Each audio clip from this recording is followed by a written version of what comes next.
Hip-hop and rap are as much a part of women's culture as they are of the men's. Ladies have demonstrated time and time again that hip-hop isn't simply a man's game, whether it's through their rapping prowess, creative capabilities, or groundbreaking decision-making skills behind the scenes. Tierra Whack and Rapsody, for example, have fought their way to the top of the hip-hop class in recent years, thanks to amazing projects and skills to boot.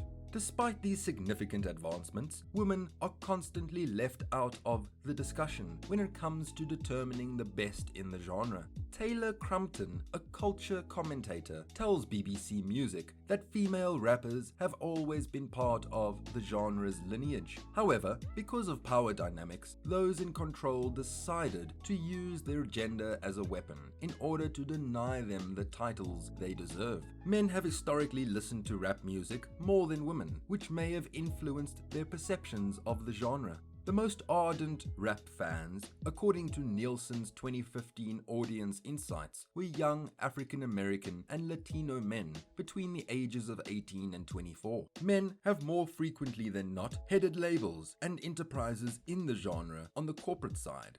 According to music journalist Keith Murphy, hip-hop's brass has a say in who gets notoriety and funding, excluding many female MCs in order to promote their more reliable male peers. He calls it a misogynistic manner of writing hip-hop history. BET digital music editor Diamond Hillier agrees, claiming that the long-standing objectification and devaluation of women in hip-hop has left male rappers unchallenged in these spaces. Female rappers, on the other hand, have recently demonstrated their prowess in the game with chart-topping tracks, sold-out gigs, and throngs of devoted fans, giving healthy competition and bruising the egos of those who once reigned supreme. All three experts believe that female musicians are taught to adhere to particular norms in order to obtain acceptance from male fans and industry power brokers. They must be innovative, knowledgeable, and proficient in their field, while their male counterparts do not have to meet the same high standards.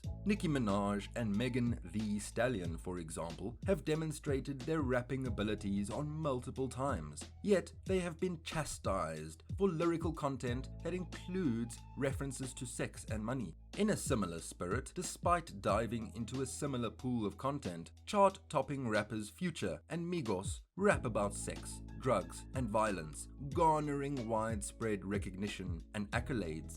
The current status of mainstream music may have an impact on how female rappers are seen by hip-hop fans. We're gradually dismantling the antiquated notion that one female rapper can be featured at a time. This was a non-issue in the 80s and early 90s, but following the well-documented Foxy Brown and Lil' Kim feud in the late 90s, there appeared to be a battle for mainstream supremacy among leading hip-hop ladies, until recently. However, it appears that aesthetics have a role in determining who receives attention from mainstream audiences. Female rappers that fit the archetype of a video vixen, curvy and barely clothed, have received greater media attention in the past. While there is more acceptance of variety in terms of sound, Hillier claims that the media favors some visual aesthetics over others. Despite the fact that aesthetic and talent are not mutually exclusive, individuals who are perceived as the antithesis of the stereotyped female rap aesthetic are unrepresented in the media.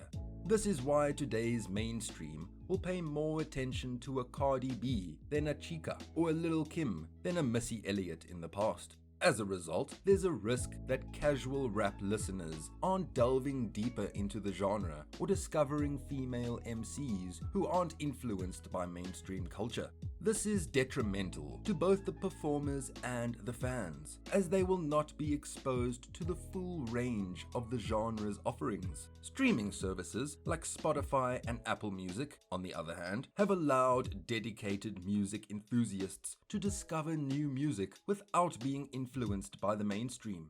This isn't to suggest that mainstream media sources aren't doing everything they can to promote female rappers. Nevertheless, they might be doing even more. More attention may be focused on those who are still on the edges, rather than boosting the voices and visibility of those who are gaining or already have. Fortunately, some online and on-screen venues have done their best to showcase female rappers, regardless of their notoriety or appearance. That's all for today. Thank you for watching. If you enjoyed the video, then please do give it a like, share, and subscribe to our channel for more such exciting content. See you in the next one.